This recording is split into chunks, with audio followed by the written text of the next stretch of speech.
ये पटना का आर्य कुमार रोड है और ठीक रोड के सामने बीच रिहायशी इलाका में देखिए ये डंपिंग साइट है कचरा डंप करने का। किस तरह से चारों साइड रिहायशी इलाका के बीच में ये कचरा डंप करने का बना हुआ है, इसको आप देखिए।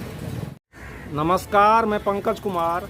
मैं अभी पटना के आर्य कुमार रोड के ठीक सामने ये कचरा डंपिंग यार्ड में हूँ और यहाँ चारों साइड से रिहायशी इलाका है, बावजूद इसके वर्षों से यहाँ डंपिंग होता है। अब सरकार कहती है कि हम इसका ड्रोन सर्वे करा के या तो इसको निस्तारित करेंगे या इसका फिर रिसाइकिल करके इसका उपयोग करेंगे। ये सब जब होगा तब होगा, फिलहाल स्थिति किस तरह का है वो देख लीजिए। ये आर्य कुमार रोड है पटना का, उसके ठीक सामने में ये कचरा डंप का है। किस तरह से कचरा डंपिंग हो रहा है देखिए। ये कचरा डंप है, आगे महाराणा प्रताप है, ये आर्य कुमार रोड है और बीच शहर में देखिए किस तरह से ये कचरा डंप हो रहा है। सरकार का कहना है ड्रोन सर्वे करा के हम इसका निस्तारण करेंगे। नगर विकास और आवास विभाग ने सूबे के शहरों में डंप साइटों पर बने कचरे के पहाड़ का ड्रोन सर्वे कराने का निर्णय लिया है। इसका उद्देश्य इन डंप साइटों का स्थानीय पर्यावरण पर हो रहे असर को समझना और उसे दूर करना है। डंप साइटों के सर्वेक्षण के उपरांत उपलब्ध कचरे की मात्रा के हिसाब से उसकी प्रोसेसिंग कर नष्ट किया जाए या फिर से इस्तेमाल का प्रयास होगा। स्वच्छता सर्वे में हमेशा टॉप पर रहने वाला इंदौर शहर कचरे से गैस और रिसाइकिल कर खाद तैयार कर उसे बेच रहा है। देखिए इधर मछुआ टोली है और सामने में इधर महाराणा प्रताप दिनकर गोलंबर है और किस तरह से ये डंपिंग यार्ड बना हुआ है। यहाँ पर्यावरण प्रदूषण तो हो ही रहा है दुर्गंध के साथ। आप देखिए इस तरह के कचरा डंप से पर्यावरण प्रदूषण होता है और इसमें जो शीशा या और अपशिष्ट पाए जाते हैं उसके कारण एक तरह से यूँ समझिए कि भूजल और धरती का जो है वो भी प्रदूषित हो रही होती है। इसमें तरह तरह के जीव जंतु या पक्षी जो हैं वो भी इस तरह के रसायन का सेवन करते हैं और जो अंत में पर्यावरण के लिए खतरा होता है। दरअसल डंप साइटों पर वर्षों से फेंके जा रहे कचरे में जैविक, औद्योगिक और नष्ट न होने वाली सामग्रियों का मिश्रण होता है, जो पर्यावरणीय और सार्वजनिक स्वास्थ्य का मामला बनता है। लैंडफिल स्थल अक्सर मिट्टी और भूजल प्रदूषण के लिए जिम्मेदार होते हैं। इस कचरे में सीसा और पारा जैसे भारी पदार्थ आसपास के मिट्टी और पानी में फैल जाता है। कचरे से निकलने वाला मीथेन गैस स्वास्थ्य के लिए खतरा है। कचरे से भोजन प्राप्त करने वाले पक्षी प्लास्टिक, एल्युमिनियम आदि निगल जाते हैं, जो घातक साबित होता है। देख लीजिए ये किस तरह से डंपिंग यार्ड है, ठीक रिहायशी इलाका में। चारों साइड ये आवास है, सघन आवास है पटना का और बीच में ये जो है ये इस तरह से डंपिंग यार्ड बना हुआ है। कचरा का अंबार है ये। कभी कचरा घर बना होगा तो इसमें रहेगा, लेकिन ये देखिए अभी क्या हाल है इसका। ये बीच रिहायशी इलाका में किस तरह से ये चारों साइड ये पटना का रिहायशी इलाका है और वहाँ ये डंपिंग यार्ड बना हुआ है। क्या हाल है यहाँ का देख लीजिए आप। इस तरह की समस्या, ये जो कचरा का ढेर है बीच रिहायशी इलाका में, कचरा का पहाड़ है, इसको देखने का दो नज़रिया है। यदि आप भक्त के दृष्टिकोण से देखिए तो इसमें सरकार क्या ही कर सकती है। ये बरसों बरसों का समस्या है, एक दिन में तो होगा नहीं।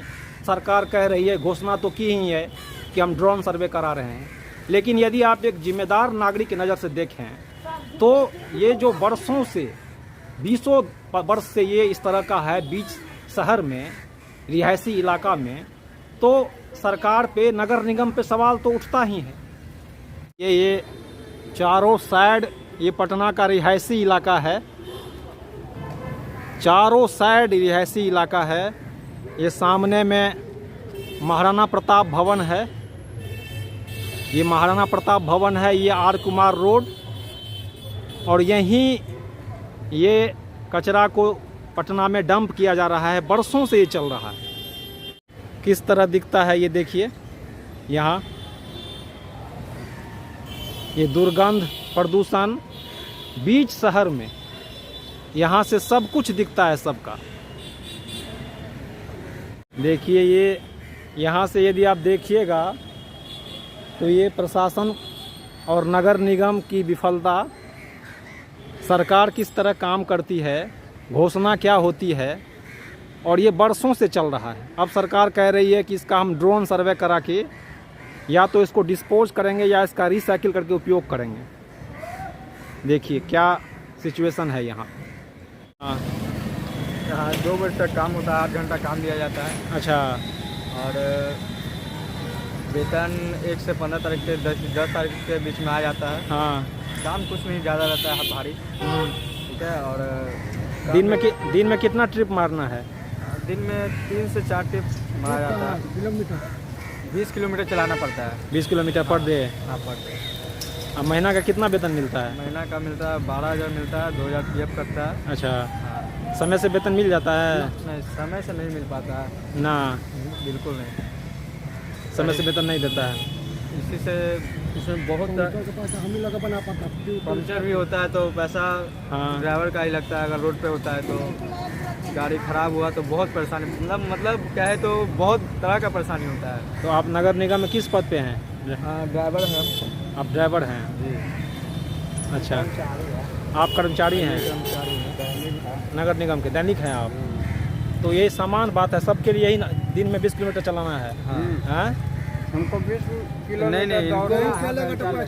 इनको किलोमीटर से इनको नहीं मतलब है। ये दैनिक ये लेबर है हम लोग के। अच्छा, ये लेबर है। हाँ, हम लोग को किलोमीटर में मतलब है। पैसा नहीं मिलेगा। अच्छा, यदि नहीं चलेगा 20 किलोमीटर तो पैसा नहीं मिलेगा?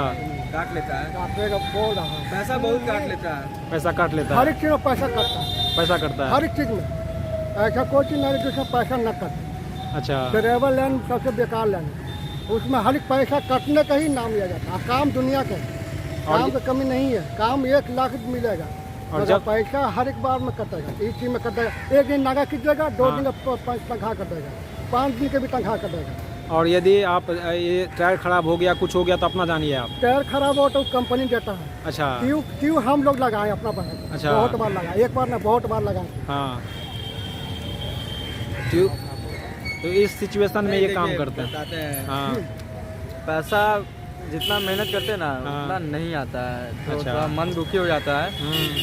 पैसा कट के आता है, कभी आता है 6,000, मान लीजिए 6,000 आता है, 7,000 आता है, 8,000 आता है, 2-2, 3-3 हज़ार, 4-4 हज़ार पैसा कट जाता है। काहे कटता है?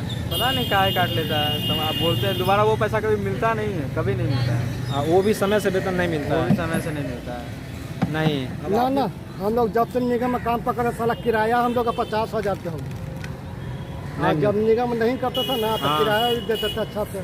किराया घर में किराया 50-60 हज़ार का हो गया। देखिए इधर आइए, हम बताते हैं। सभी महीना मिलता ही नहीं। अगर बताइए, निगम टाइम पर अगर पैसा नहीं देगा, जो इसी पे आश्रित है, वो उसका घर कैसे चलेगा? सही बात है। हाँ? सही बात। अगर मान लीजिए टाइम पे पैसा मिलेगा, 2 बाल बच्चा है जिसका, उसका मान लीजिए कभी तबीयत खराबी हो गया तो कहाँ से कर्जे लेके देगा ना? और टाइम पे नहीं देगा तो पहला बात तो टाइम पे मिलता नियम नहीं। बहुत है, नियम बहुत कंपनी दिले हैं, मगर पैसा का नियम कोई नहीं दिले। काम का नियम है, पैसा का बहुत है। हाँ, बहुत है। यहाँ का इंस्पेक्टर भी बहुत नियम बता देगा और बहुत बोले काम करो, काम करो। खाली काम के बारे में दुनिया के नियम है, मगर पैसा के लिए कोई नहीं लेता है। हम लोग का पैसा के लिए नहीं। और ये कचरा पे जो ये कौवा पक्षी बैठे रहते हैं, ये भी प्रदूषण का शिकार होते हैं और इन्हें भी तरह तरह की ये प्रदूषण के कारण ये भी प्रदूषित होके इनके जान पे भी बन आती है। और ये देखिए बीच पटना में ठीक सामने रिहायशी और ये मार्केट है, आर्य कुमार रोड है, और वहाँ ठीक सामने ये कचरा घर है। सरकार की तरह तरह की योजना है, तरह तरह का प्लान है, लेकिन ये जब होगा तब होगा। फ़िलहाल देख लीजिए यहाँ से, देखिए ये बीच रिहायशी इलाका में पटना के ये आर्य कुमार रोड है, ठीक सामने से इधर मछुआ टोली है और इधर दिनकर गोलंबर है, नाला रोड। और यहाँ देखिए आप सामने में किस तरह से ये डंपिंग का, ये बरसों से है, ऐसा नहीं है कि एक दिन का है। अब सरकार कह रही है कि इसका हम ड्रोन सर्वे कराएंगे और ड्रोन मैपिंग से इसका निस्तारण करेंगे। आप देखिए अभी ये रिहायशी इलाका के बीचों बीच किस तरह के हालात हैं, ये आप देख लीजिए यहाँ से। ये डंपिंग यार्ड है बीच शहर में, ऐसा भारत के शायद ही किसी शहर में होगा। आप देखिए यहाँ क्या हाल है, किस सिचुएशन में है ये। अब देखिए रिहायशी, इससे रिहायशी क्या हो सकता है। चारों साइड आवास है, मार्केट है, और यहाँ से आप देखिए ऐसा नहीं है कि ये एक ही है, इस तरह का ये पटना में ही हो सकता है। किस तरह के हाल हैं वो देख लीजिए आप।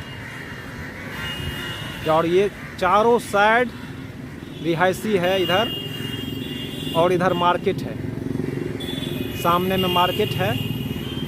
और क्या हाल, जो ये सामने में, ठीक सामने में ये कचरा डंप हो रहा है, इसको लेके आप किस तरह का फील करते हैं? बहुत परेशानी है। उसका बाद में दिन भर बैठते हैं। हाँ, क्या करो, हम लोग का कोई कारण थोड़ा छोड़ेगा। हम लोग तो यहाँ नौकरी करे भाई। अच्छा, हम लोग कौन सुनने वाला है? अगल बगल वाला रिपोर्ट करता है, हमारे नगर पालिका वाला सुनता नहीं है। हाँ, कोई सुनने वाला नहीं है। आता है सब कचरा डाल के चला जाता है, मारा बैल भी डाल देता है, कुत्ता भी डाल देता है, सब डाल देता है। और ये दुर्गंध भी, बास भी आता हो, दुर्गंध आता ही है। क्या करेगा हम लोग? दिन भर दुर्गंध में रहना है ये। क्या करेगा? हम लोग कुछ नहीं कर सकता है। हम लोग करना है तो हम लोग को कोई सुनने वाला है यहाँ। और इस पे ये कचरा चुनने वाले भी हैं यहाँ। ये लोग अपना इसी में जोखिम भरा काम में इस तरह से ये कुछ कचरा से बोतल वगैरह चुनकर अपना पालता है, देखता है यार। इसी कचरा चुन के बाल बच्चा पालते हैं। और सरकार का इतना योजना चलता है, कोई फायदा नहीं है। कोई फायदा नहीं है ना, सरकार कोई काम नहीं दे रहा। ये कितना देर लगता है कचरा चुनने में? लेकिन 6 बजे से आते हैं तो कम से कम 2 बजे तक चुनते हैं। तब 2 बजे से जाएंगे, फिर अपना घर के बाल बच्चे यही बेचेंगे, तब न गुजारा होगा। न तो थोड़ी पेट चलेगा, न कोई काम है, न हस्बैंड का कोई काम है। ये कचरा, वही है तो अपना कचड़े बेच। ये कचरा चुनने में खतरा भी लगता है। तब गोर हाथ कट छट जाता है, और अच्छे गोर हाथ गाड़ी उड़ी से कहीं चपा के गोर हाथ भी छिला जाता है। खतरा ना हो तो क्या है, वो सुई तुई सब गड़ जाता है, सुई गड़ जाता है पैर में। तो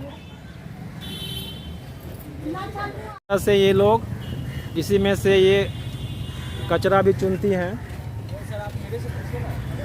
ये कचरा चुनती है यहाँ पे, रिक्सी काम है।